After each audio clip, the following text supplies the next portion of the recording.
My son Jaden, at the age of 18 years of age, went to do work experience with the hope of getting an apprenticeship.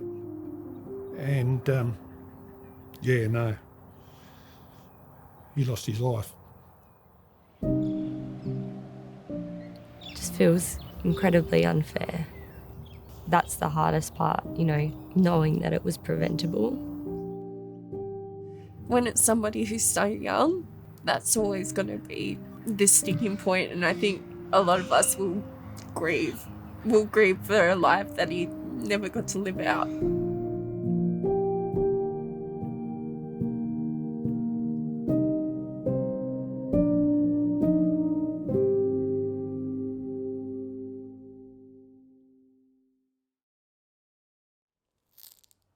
Jaden John Zappelli. He was a great son. He was a great mate. He had a wit and a sense of humour, and he just had this gorgeous smile. I think I met him in year 1 and I knew him all the way up to the incident. We did everything together, playing footy, cricket, basketball in this backyard here. I always think of Zappa as doing this sort of like one finger wave at you, like if he's carrying his school books, just a That's Zappa. He was real cheeky, but just a really good person through and through. And he comes from good stock. I mean, Greg and Tam are good parents, and you can see that in Danielle as well, his younger sister. We just loved him. Everyone just loved him. He's just such a beautiful natured kid. He was a very good football player. He's the only player I had ever tagged in the 2 years that I was coached. But he just knew where the goals were, and he was very good at getting it through. Playing league at like 17 years old is a big thing down here. He did very, very well for his first game. Just about got snapped in half by a bigger guy that ran straight through him. Yeah, he still got kicks. He still did his job. He'd still be around now in the league ranks if he was still here. Jaden's main focus, I think, was just to finish school, then getting an apprenticeship as an electrician. He got the opportunity to do some work experience for a local electrical company. They'd gone to a house to run some new lights in the ceiling. The supervisor electrician went up into the ceiling to see if he could get to this because it was in a low point of the ceiling. Come back down and said to Jaden that I probably have to pull off some ridge capping or some tiles to be able to get into this. I don't really want to do that because we might have to do it. And Jaden said, well, would I be able to reach it? Jaden went up to the roof to pull the cable. The supervising electrician had crimped it together and taped it up. So on the way up, the tape had come loose. Obviously, there must have been a wire that was exposed. Jaden was in the roof space lying down, but he might have been his leg or his stomach might have been touching a copper pipe. That was what created the earth.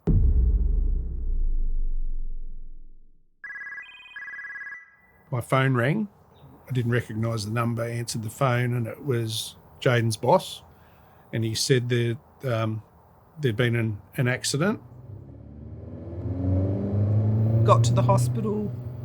We got ushered to a separate waiting room. And then a nurse and a doctor came in and said that they couldn't save Jaden. And then going in and seeing Jaden on the bed, still had his work boots on. They'd ripped open his shirt. Must have been to put the paddles on.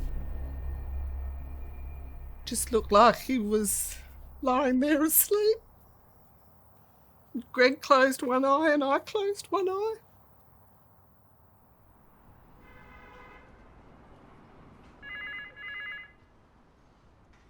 I was working in a reception and I got a call from my mum, so I answered it and I was like, what's up? And she just says, Jaden Zappelli has died today.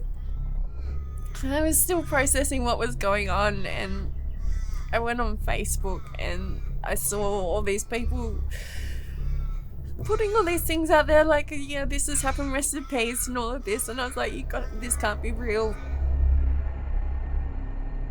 You can't even describe it, especially being that young, best mate passing away. Something I didn't even know, a type of feeling I didn't even know existed. There was just 30 boys in the car park with the hospital just trying to come to grips and terms with what's just happened. It was shock, sadness, disbelief, anger. It just didn't make any sense. WorkSafe were doing the investigation. They were very good in keeping us informed of what was happening, but then with legal sides of things, you can't know everything. We probably did know sooner than later that he was electrocuted. And then it was, well, how was he electrocuted?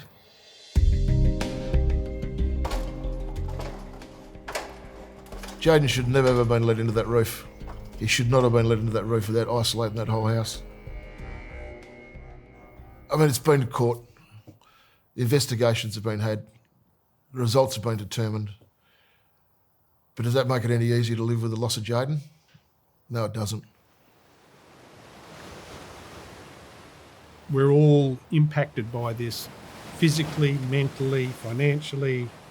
It affects you on so many levels. I wouldn't wish it on anybody. No. I made a promise to myself at the time of Jaden's passing that I'd do everything I could. But I always said to Greg, mate, if you want to just have a yarn, you just want to spill your guts, or you just want to just have a talk about something, get something off your chest, or get another angle on something, or whatever, mate, I said, you just give me a ring, you know. And I still sometimes I look at him and I still see the sadness in his eye.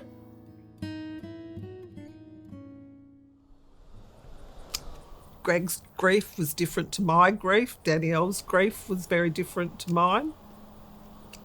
Greg was quite happy to sit.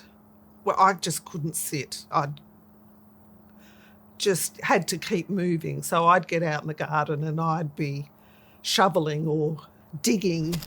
Lots of swear words came out. Yeah, I just did what I had to do, soldier on.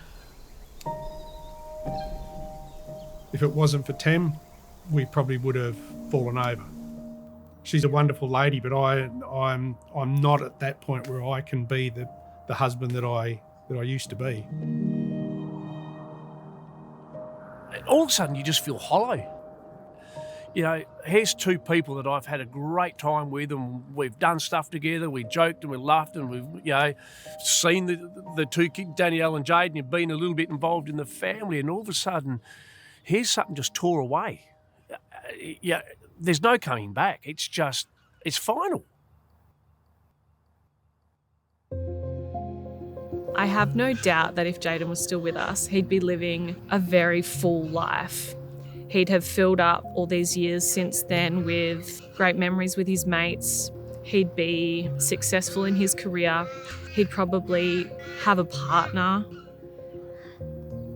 He'd have a great life. So survivor's guilt, oh gosh, it's very real. You know, you feel guilty for living a life now when Jaden can't. I think the year of 21st was a really hard one. You know, friends are starting to graduate uni, or we had friends starting to finish their apprenticeships, and as exciting as that is, and you always feel his loss at those events and around that group of people. Touching on the culture around young workers, one of the main things they're focused on is proving to their boss that they're the right person for the job and they can do this type of work. In Jaden's case, he was on work experience, and his task at the time of the incident was to pull some cable through a roof. It doesn't sound like a hard task, which it wasn't. It definitely doesn't sound like a dangerous job. So you can imagine that Jaden or any of these other young workers, they're not going to turn to their boss and say, sorry, mate, I don't feel safe in that roof. Can you go double check you turn the mains off? I just think it's so important that co-workers and supervisors understand that accidents like this can happen and that they do happen. They've got a duty of care to not only look after their own safety, but especially these younger workers. If you don't feel safe, speak up. It's okay to walk up to your boss and say, I don't feel safe doing this. If he doesn't listen to you or says, no, you get up there, you don't have to get up there. You don't have to get up there. It's not worth your life.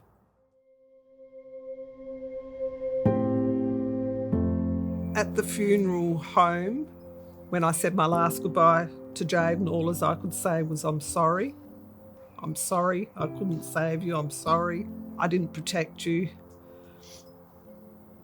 But I think today I would say I'm proud of you. I'm proud of who you were. I'm proud that he was my son.